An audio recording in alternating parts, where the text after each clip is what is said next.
Okay, we good? That should work. I get to start all over. All right, wonderful.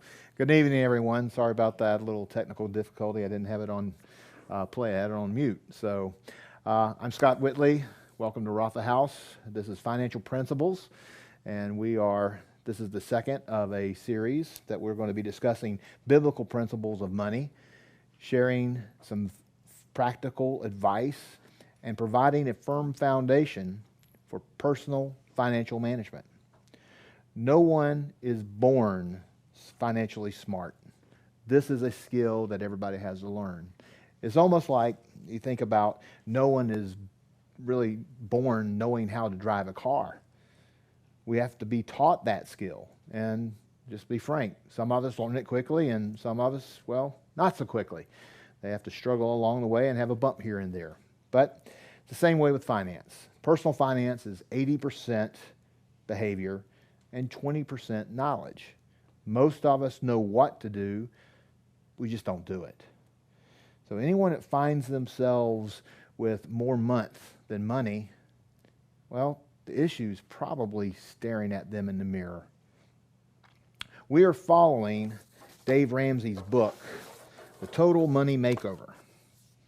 I highly recommend this book because it's a good read, a lot of good stories of how people have taken control over their financial lives. And he shares some basic things to how to get your financial house in order. The Bible also has a lot to say about money. Last time we went through several passages that gave us divine wisdom on the subject. As Christ followers, we should really take heed and abide in his instruction. 1 Timothy 6, for example, the love of money, putting money before God. Well, rumor is it that God really doesn't like people to have idols. And money, or the stuff that money can buy to impress others, actually can become an idol. Matthew 6:24, no one can serve two masters, for he will either hate one and love the other, or he'll be devoted to one and despise the other. You cannot serve God and money. Too many times when people have a lot of money, the money actually owns them. They become a slave of their money, and their money really starts to transform them of how they behave. This is why Jesus said it's harder for a rich man to get into heaven than it is for a camel to go through the eye of a needle. Luke 12:15, beware, guard against every kind of greed. It really goes into the parable about the farmer who is doing really well, and he's needing to tear down his old barns and build new ones so he can store more of his grain. Bigger barns to store more stuff. How many people do you know that they start out with a small house, and then they have to get a bigger house because they got too much stuff, and they get a bigger house because they get more stuff and a bigger house. So you end up just accumulating things over time. Pastor Greg shared a couple of Sundays ago that we all want victory. We want breakthroughs over the battles that we face.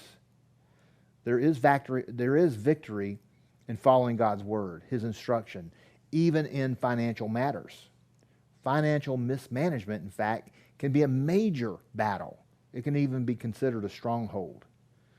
The pastor said, winning the battle is one thing, keeping it, walking in the fullness of freedom is something totally different.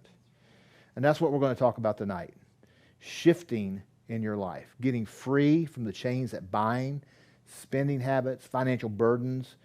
We're going to conquer the strongholds that are keeping us from walking in financial freedom. So we're ready to go? Excellent. So last time I drew this nice big triangle or pyramid on the board, and I was talking about Maslow's hierarchy of needs.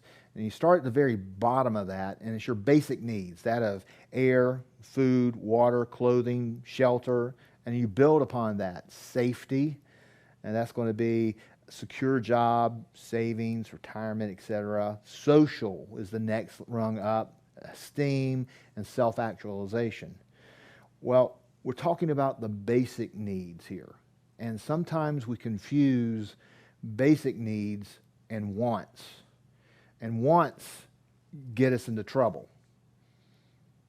We buy things that we want, and in too many cases, with money we don't have, and we really can't afford. But we buy them anyway. We buy things that we don't need to impress people we really don't like. It's that keeping up with the Joneses mentality. Not that wants are necessarily bad, but if misplaced, they can lead to trouble, financial trouble. The single biggest issue behind divorce are money issues. Placing values on toys over your spouse, or spending on extravagant items for your wardrobe. For example, I need that boat. I need that motorcycle. I need that gun, etc., etc., etc. Or I've got to have shoes and a purse to match every single outfit. Okay? Do you really need that, or do you want that? So the key point is understanding the difference between needs and wants, and not falling into the trap of justifying the need. Proverbs 13:18. Whoever disregards discipline comes to poverty and shame. Whoever heeds correction is honored. So we've talked about principles, and principles that you build your life upon can really determine your level of success. You may have the greatest of intentions in the world, but if you build your financial house on bad principles, lack of discipline, it will fall, just like a house of cards come crumbling down with anything, little wind comes and blows against it. So the first principle to really get ingrained is don't go around buying things you can't afford with money that you don't have. Pass up the purchases until you've actually saved the money to pay for them. And the second principle here is plan for bad times, even particularly when you're in good times. Put money away for that rainy day, because that rainy day will come. We'll get into this a whole lot more later tonight. So let's talk about budgeting. All right, think about this.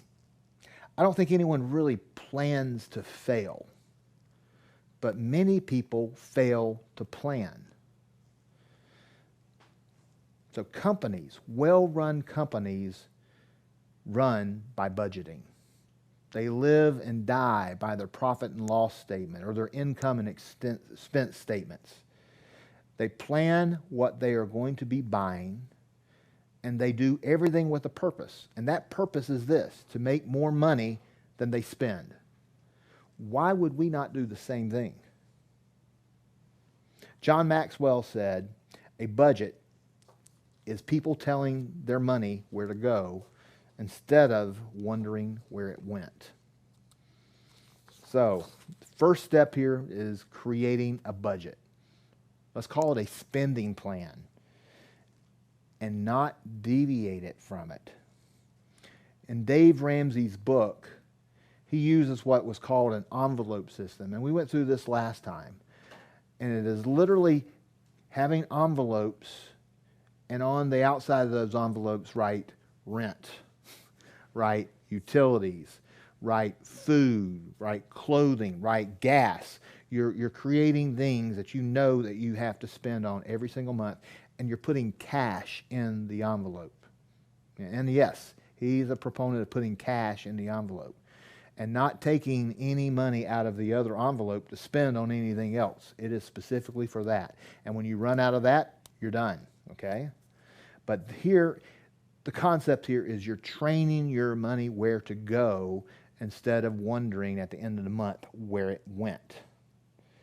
So buying things that you don't have the money set aside for is not in the budget. But the principle here is don't buy it anyway, because that's called creating debt. And debt is a 4-letter word. And growing up, I always was told 4-letter words are bad words. So we're going to talk a lot about debt tonight. In fact, I would tell you that one of the enemy strongholds, I'm convinced, is debt. So we all know the enemy's schemes are to kill, steal, and destroy, right? Well, here's how it affects your life. The evil one wants to steal your money. He wants to kill your chances of accumulating wealth. And he wants to destroy your marriage, your family, your life. 40% of Americans get divorced. 35% of these divorces is over money. The number one cause of divorces in the United States is over money. I feel that debt can be the primary thing that causes these divorces, as well as it's the primary thing that actually keeps you from accumulating wealth. Dave Ramsey, if any of you ever listen to him on the radio, know he hates credit cards. He says that using plastic is a dangerous habit. And he also says that whether it's a credit card or a debit card, if you're playing with a snake, you're going to get bitten. And really, this is where you end up finding that you lose track of where your money's going. You don't think about when you use that debit card to get that double latte or whatever it is at Starbucks, how much it costs. And at the end of the month, you realize that, gosh, you know, I've spent $5 a day at Starbucks for the last 20 days.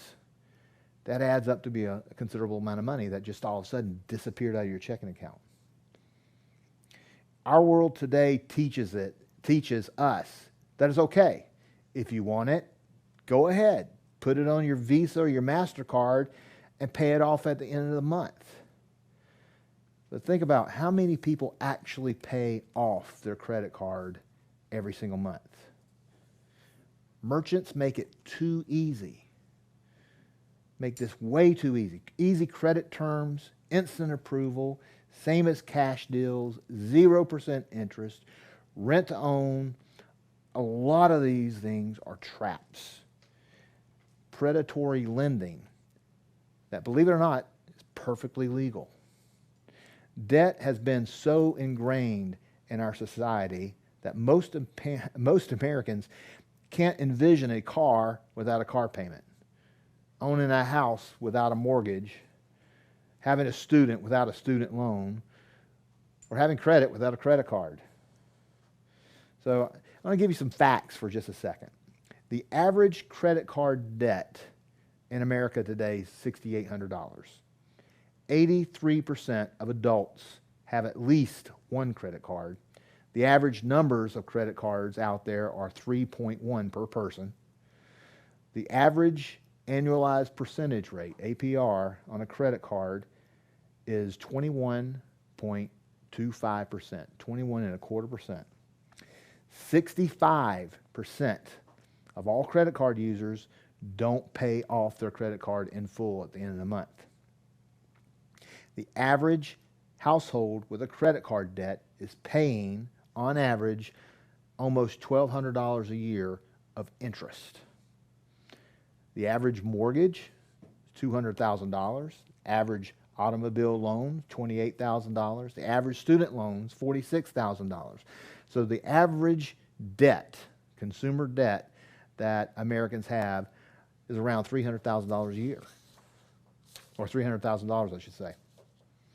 Financial institutions are very, very good at teaching us their way of handling money, which of course leads us to using their products.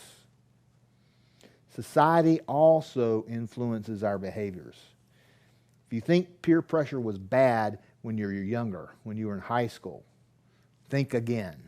We all want to keep up with the Joneses. We all want to keep up appearances. If I have toys, I'll have friends. If I dress a certain way, I'll be admired. If I have a certain car, people will think I'm cool, successful. I'll have respect. I gotta read this. This is out of Dave's book. It's really talking about the millionaire next door. And it really is kind of staggering. So pardon me while I read it for you. So I'm going to use the name Ken and Barbie. So Ken and Barbie make $93,000 a year, and they have for the last 7 years. They do what do they have to show for it? $400,000 home, which they still own $390,000 on, including a home equity loan that they use to furnish the house. They have two $30,000 leased cars and $52,000 in credit card debt. But they're well-traveled, well-dressed, and look like they're in high fashion. They have $25,000 left on their college note from 10 years ago. On the positive side, they got $2,000 in savings and $18,000 in their 401k. These people have a negative net worth, but they really look good. Ken's mom's very impressed. And Barbie's brother frequently stops by to ask for money because they're obviously doing well. They present the perfect picture of the American dream. It's turned into the American nightmare. Behind their perfect hair and the French manicure was deep desperation, a sense of futility, unraveling marriage, and disgust with themselves. So that's really what we see sometimes as being the perfect scenario. You know, how many people do you know are driving two nice new automobiles? They look the part, they dress the part, they go places, they do things, they have all the toys, got a nice house, they got all this stuff. But behind the scenes, they're drowning in debt. And there's no way of getting out of it. Too many people today are living way beyond their means. And someday, they will have to pay the price for the lack of discipline and poor decisions. Think about it this way. Is your retirement plan becoming the welcome greeter at Walmart? Not anybody really wants to see themselves that way. The average American fund has too much debt, too little savings, and absolutely no control over their spending. Again, the issue is staring them right in the mirror. Proverbs 22, the rich rule over the poor, and the borrower is a slave to the lender. Whoever is in debt understands this very well. Being in debt feels like being the slave to the lender, at least until we get out of debt. So we talked about the golden rule last time. And the golden rule in finance is he who has the gold, the money, rules. The best way to build wealth is to become debt-free. The best way to build wealth is to become debt-free. The way to become debt-free is to live on less than you make, spend only what you need on things that you need or you have to have, and then put every effort you can into paying off what you owe. Okay? That might sound simple, but it's not always easy. It takes discipline, doing things most people won't do, like making sacrifices that most people aren't looking to make. Work late, get a second job, increase or advance their learning, purge stuff to raise money and pay off debt. So I'm going to talk a lot about debt here for a second and kind of debunk myths of debt and traps that many people find themselves in when they get into debt. Rent to own. A lot of times you think this is a great example of being able to buy something and pay for it over time, and it really doesn't cost you much. This is probably the worst of the group with effective interest rates, believe it or not, that are well over 100%. Again, it's legal. How do they do that? Well, let's think about this. The average washer and dryer on a rent-to-own will cost you $20 per week for 90 weeks. That's a total of $1,800 for a washer and dryer that you could have bought at full retail price for $500. You probably could have bought a dent and scratch and dent model for half that price. So you're basically paying $1,800 for a $500 purchase. That's paying $1,300 worth of interest over a year and a half. But you don't think about that. You think about, well, it's only $20 a week. Okay? So don't rent to own. Do not ever rent to own. Second, tote the note. A lot of used car dealers out there do on-the-spot financing. And it's usually on older cars that have been financed on the spot. You give a down payment, and believe it or not, many times the down payment on these cars is what the car dealer actually has in the car. So any interest and principal payments they get from you are all profit. The interest rate is usually way more than 18%, and it can be even greater if you have any compromises on your credit. If you should miss the payment, well, guess what? They're not very friendly creditors. They will come and take your car away, and they'll put it right back on the lot, and they'll sell it again. Okay? Now that we're talking cars, how about car payments? All right. A lot of what I'm talking about, again, is coming from Dave Ramsey's book. So I'm going to go ahead and warn you, there's going to be things I'm going to say that are going to step on a lot of toes. So this isn't necessarily my feelings or beliefs, although I agree with a lot of it. And it's definitely not Rafa House, okay? This is Dave Ramsey. So if you want to get, angry and project anything here, send Dave the emails, okay? But car payments. So car payments are a way of life. You'll always have one. That's how many people feel. Staying away from car payments by driving reliable used cars, believe it or not, are what the average millionaire does. They don't go out and buy the latest, greatest car. So if I'm reading from Dave's book again, there's a great little story I want to share with you. Taking on a car payment is one of the dumbest things people do to destroy their chances of building wealth. A car payment for most folks is the largest payment they make, except for their home mortgage or for their rent. So it steals more money from your income than virtually anything else. I got to read that one again.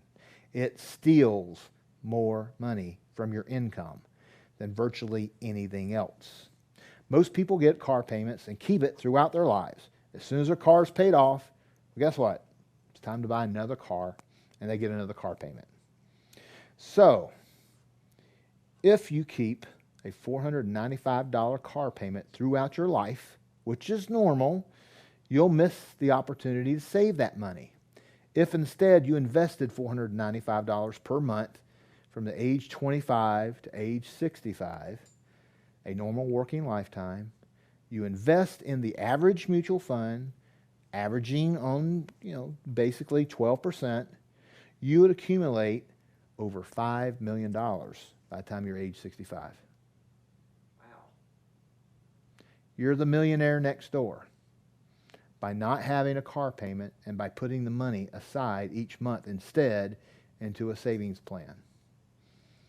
Yeah, wow, you're right. Wow. So it goes back to doing what others won't do. Instead of having a car payment, have a cookie jar. Put the money instead in the cookie jar and save up enough to buy you a nice used car. Pay cash for the used car. So if you put that $495 in a cookie jar for a year, by the end of the year you can go out and buy a reliable used car for $5,000 or $6,000 in cash. Continue saving the money for the next year or two. Now you've accumulated another $5,000 or $10,000 in cash. Take that car, trade it in, and get you another car, another nicer used car. You can keep doing this over and over. And eventually, you'll be able to buy whatever car you want for cash. But you're saving the money to do that. So let's talk about leasing cars.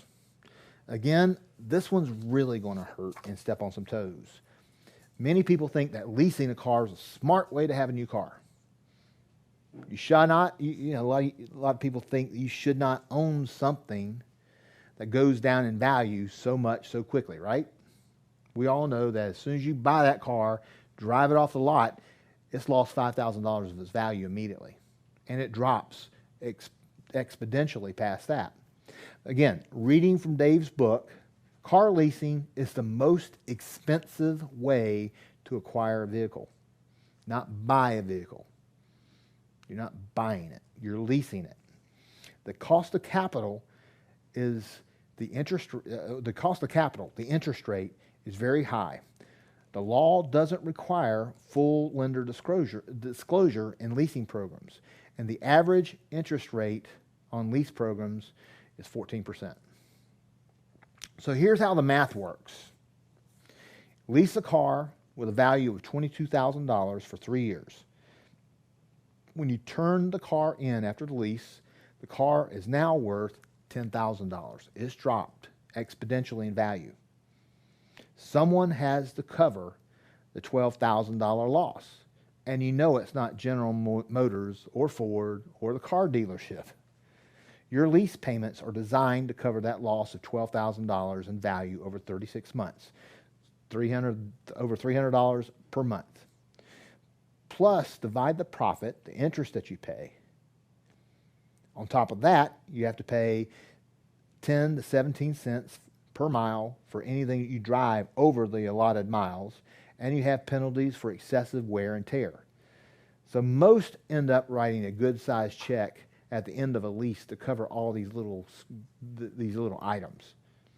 So I hate to say, I've been there, I've done that. You know, we leased a car early in our marriage because we were just in a situation that we needed a car, and this was, I thought, at that point, one of the cheapest ways of doing that. The sad reality is, you know, that car sat in the driveway while we were making payments because we had exhausted the amount of miles that we were able to drive it. So we learned a very, very hard lesson. So we're all susceptible to making mistakes along the way. So here's another way of looking at it. Smart Money Magazine research shows that the average new car purchase from cash from a dealer makes a, let me say that again, the average new car purchase for cash makes the car dealer only about $82 in profit. That's why car dealers don't want you to pay cash. A car dealer wants you to finance it with them. They sell the financing contract. If you're borrowing the money, they sell those contracts to the lending agent or to a lender for about $775. Now that's addition to whatever profit they made in actually selling the car. Okay? If they lease you a car, they can sell the lease for almost $1,300, even twice the profit what they had. So they really are interested in financing or leasing your car. The typical car dealer doesn't make money selling cars. They make money in the maintenance shop and the finance department. So, and unfortunately, we live in a culture that basically says, how much per month am I going to have to pay? Instead of how much cash out the door. What's the best deal I can get? Again, the golden rule, cash is king. And I can guarantee you, if you go in and you buy something for cash, you will get the best deal, bar none. All right, so let's talk about 0% interest. I mean, 0%. That sounds pretty good, right? Almost sounds too good to be true. Well, yeah. Again, cash will get you a better deal. The manufacturer or the dealer, well, they're still calculating a rate of interest over time in the sales price of the car. Even though they're saying it's 0% interest, they're still calculating the cost of capital over the amortization of how long you're going to be paying for that car. And they can't negotiate, or they won't negotiate, because that's their profit. So the shocking fact is a new car loses about 60% of its value in the first 4 years that you own it. So a new $28,000 car in 4 years will lose $17,000 worth of value while you own it. That's $100 a week. So imagine if you're driving a new car down the road and every week you just throw a $100 bill out the window. That's in essence what you're doing. So this is just to kind of drive the point home. You may want to consider if you really need that new car or if you want the new car. If you really want to build wealth, you need to consider how you can make that a reality. Paying yourself instead of making a car payment is a huge step to creating wealth. All right. How do we get out of debt? Well, the reality is this. We all know we can't have somebody lose weight for us. We have to do it. We've got to change our eating habits, our diet, our exercise routines, to do anything to make progress, to make the scales move. Well, handling money, exactly the same way. You have to change your behavior. You have to change your spending habits. You've got to do something different. And it's not easy. Old habits die hard. So, you have to address the cause, not the symptom. There's no simple solution. There's no quick fix. There's no pills, secret formula. You're dealing with the reality of making necessary changes to improve your situation. So a good friend of mine once said that the pain of remaining where you are is more than the pain of change, is when people will finally do something. Don't wait until a heart attack to stop smoking, to start exercising, stop overeating. So you have to look at the symptoms of what's causing your situation financially and make changes. All right, here's another myth. Debt consolidation saves you money and gives you smaller payments. Well, yes, it may give you smaller payments, but it's not always saving you money. You're paying interest for this money. It may be a lower rate than what you're paying on your credit card, but it's for a longer period of time. And over that longer period of time, that interest is compounding. So it ends up ultimately costing you more. That's why they're in business. The rich rule over the poor. So debt consolidation is not a good idea. Secondly, you're treating the symptom, which is overspending, extending your credit cards, and not treating the cause. Borrowing against your house is a good idea to restructure your debt. So home equity line of credits, HELOCs, are probably one of the most popular loans today. The same reason behind the debt consolidation loans is a bad idea. You're not talking about adjusting your spending habits. They're still there. You've just moved the debt from one place to another. So the bottom line is you can't borrow yourself out of debt. All right, so when I said that financial principles that work in bad times, well, they just don't work. You have to have financial principles that work in both good and bad times. So what happens if you've used a home equity line of credit to pay off your mortgage or to pay off debt, and then, God forbid, you get sick or you lose your job and you're out of work, no longer getting income? You're still in debt. You have no way of actually paying it off.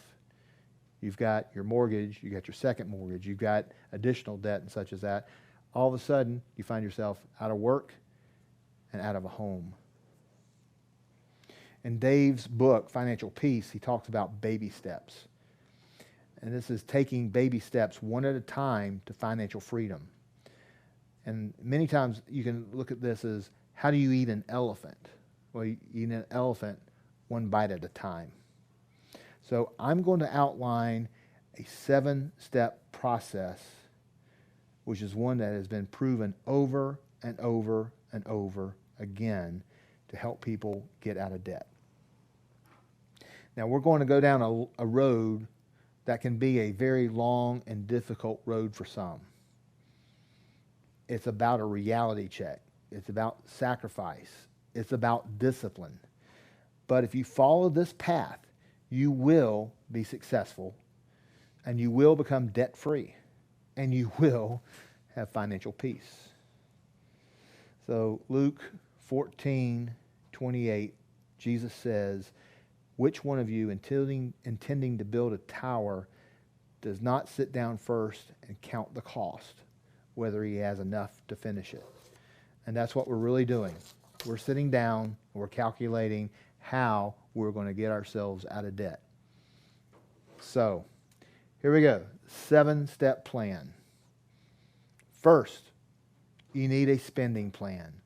You need to budget for all the basic necessities, your food, shelter, utilities, clothing, transportation. And I recommend that it's got to be an agreed plan. Both spouses have to agree to this. And it needs to be written, because you're going to have a written plan for paying off debt. You also have to agree to a plastectomy. You've got to stop using credit cards. You got to cut them up. This is behavior modification. You got to get control of where your money is going instead of wondering where it went. So someone once said that doing the same thing over and over and over and expecting different results is the definition of insanity. So you have to start doing something different if you want to see any changes made, plain and simple. So in this 7-step plan, creating a budget is the fundamental thing. All right? So step 1, here we go. Save $1,000 in cash. That $1,000 in cash is for your starter emergency fund.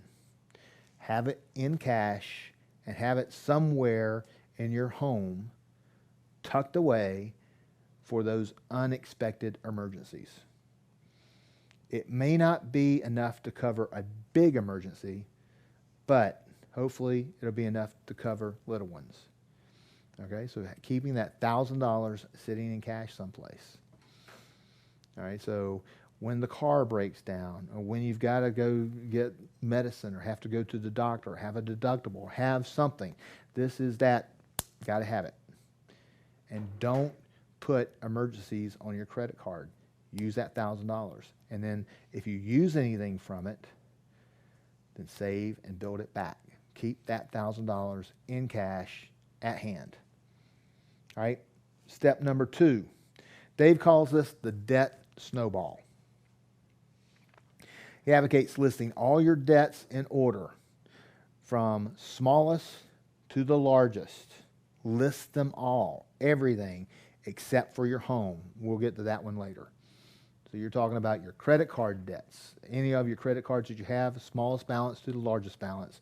You're talking about second home, cars, student loans, anything. List every single debt you have.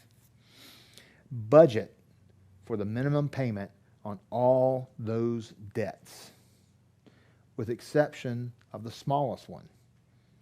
Every single dollar you can find from anywhere should go to pay off that small one, and pay it off. 0. It's gone. We want to get a quick win. Then repeat the process. Go to the next smallest one, and every single penny that you can get to go to pay that debt off, pay it off. Pay it off as quickly as you can, etc., etc. You just keep moving from the smallest to the largest to the largest to the next one until you get them all paid off. Now you're seeing the snowball effect. Now, if you want to get radical, sell something.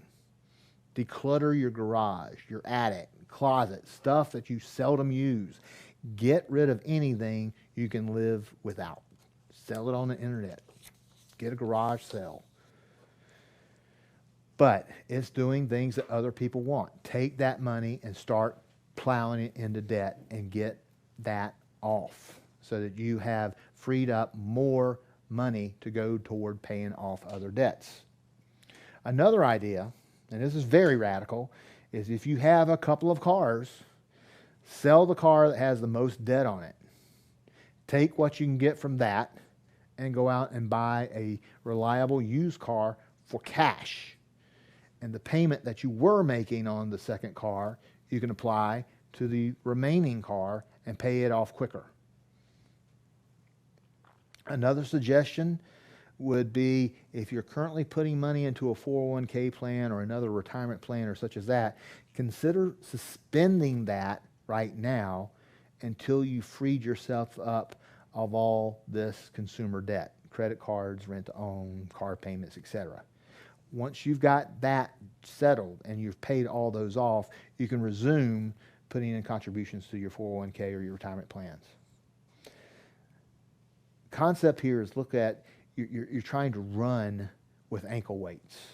So the immediate goal is to get control of your spending and regain most of your valuable wealth building tool, which is your income. And the ankle weight part is that all that debt is just slowing you down. If you can get rid of that, think about how much quicker you can start really applying your income to really building wealth. So just think for a second. Imagine your life without credit card payments, without house payments, without any other, car payments, without all these things that you're paying on a monthly basis. You know, all of a sudden you've got an extra $1,000 maybe that you have something to do with. Okay, so that's what we're trying to do. This may take some time. You're going to be making sacrifices that a lot of people aren't. You're not going to be keeping up with the Joneses any longer. But you're going to be ultimately living much better than they will in the long run. And trust me, it's worth it. This may take a considerable amount of time, so don't get discouraged. You have to keep focused and see that you're making progress. I mean, you can actually, put something up on the wall and say, that one's gone. It's done. We've taken care of it. And we just celebrate, okay? But keep your eyes trained on the end goal, and that is getting free, getting debt-free. So that was step 2. Now, step 2 can take you months, maybe even years. So be prepared. This isn't a sprint. This is more of a marathon. It's going to take a little while to get there. Step 3. Step 3 is what Dave calls a fully funded emergency fund. All right? This is different than the starter fund that we had in step 1. Step 1 was $1,000. This step is 3 to 6 months of living expenses. It's a big number. This number can be anywhere between $5,000 to $25,000 or maybe more. Okay? But this is planning for the inevitable emergency. Okay? So, any guys that are listening, clue in here for a second. We're wired differently than women. Women naturally gravitate toward the emergency fund. They're that second rung on the Maslow's pyramid. Safety. That's what they want. Deep down somewhere in a woman is a security gland. They want to be safe. They want to know that she's secure. And if she's secure, she's happy. A lot of times we joke, happy wife, happy life. Well, this could be the best investment, men, for your lives, period. I mean, this could be the best investment of your life. Give her peace of mind. All is good. You've got this covered. There's money in the bank. If she has that feeling of security, it will take her anxiety levels down dramatically. Not having to worry about debt. So planning for that inevitable emergency is, and the 3 to 6 month time frame, is that if anything should happen, anything gets disrupted, you lose your job, she loses her job, or something shifts, something happens. We go through, another outbreak of COVID or another run of COVID and things shut down again. You're not depending upon the government to bail you out and give you a rescue. You've got your safety fund in the bank sitting there for an emergency such as this. So that if, or I should say when it happens, you don't have to worry about it. You don't have to fret about it. And you don't have to start putting things on credit cards to survive. We're not using credit cards. We're self-funding here. Okay? So, the next step, step 4, is a big step. Many people are already there, but step 4 is buying a house. All right, so if you don't already have a house, young couples, if you're not there, I highly recommend that you don't buy the house until you've got step 3 in place. Step 3 is having that 3 to 6 months worth of cushion. Okay? So once you've accomplished that, now you're saving for a down payment. And, if you can, saving for a cash purchase, but at least having 20% down. And it's saving that you can get to that. The reason 20% is because you get better terms. And if you go into a bank and you're trying to get a loan for a house, you have no consumer debt, no auto loans, nothing, and 20% down, and they look at your income and go like, wow, this person is managing their life very well. You're not a risk, and you'll get a good interest rate. And today, interest rates are the lowest they've ever been in history. So it's waiting until you're ready to do this and are prepared financially. All right. Another thing to really think about is buying a house when you're strapped for cash can really make your dream home turn into a nightmare very quickly. Your home should be a blessing, not a curse. And you don't want to be house poor. So we can talk a whole lot more about this a little bit later. But, I want to get back to the whole concept of mortgages and understanding the differences of mortgages, okay? You can have what's called an adjustable rate mortgage. In today's interest rate market, an adjustable rate mortgage is the worst thing that you can do. Now, they like selling adjustable rate mortgages because usually you can qualify for one of those easier than you can for a traditional fixed mortgage. And the reason being is they discount what the initial rate will be, but then they adjust it, on an annual basis or periodically they'll adjust their rate as interest rates change. Now, I'm not going to say that I know where interest rates are going, but I can tell you that interest rates are at an all-time low. All-time low. We're not talking a low over the last 3 years or 10 years or 30 years. We're talking all-time lows. So the likelihood of them going down is not good. And I would, we don't know what's going to happen with the upcoming presidential election. However, the likelihood is you're going to see interest rates go up. So being in an adjustable rate mortgage right now is financial suicide. I would not do that. As far as looking at other terms, most people like long terms because, again, they're concerned on the amount of the payment versus what the best deal is. So if I'm looking to get in, the biggest house I can get and the most expensive house I can get, I can finance this thing for 30 years and my mortgage payment will be somewhat within the budget. I highly recommend that you look at shorter terms, 20 years, 15 years, if at all possible, and pay your house off as soon as you possibly can. Okay, we'll get into a lot more about this next time, particularly on how to pay off your mortgage. But we are now 4 steps into our 7-step plan. So the next time we will talk about step 5, 6, and 7. And the 7th step, by the way, is called building serious wealth and really getting to that point to where you can live financially independent. So I'd like to close tonight in some prayer. So Father, thank you for this time. Thank you for your wisdom and your guidance as it comes to how we can best manage our own personal finances. Lord, we know that you've given us tremendous instruction throughout your word of what we are supposed to do. So, Lord, we just ask that you give us that divine wisdom, give us that guidance and that discipline to be able to do things the way that we know that we're called to do. Father, I just pray blessings on all who are here, all who are listening, that they can manage and get free of any financial chains that are binding them, Lord, so that they can walk in financial freedom and walk free from anything holding them back from fulfilling your purpose in their lives.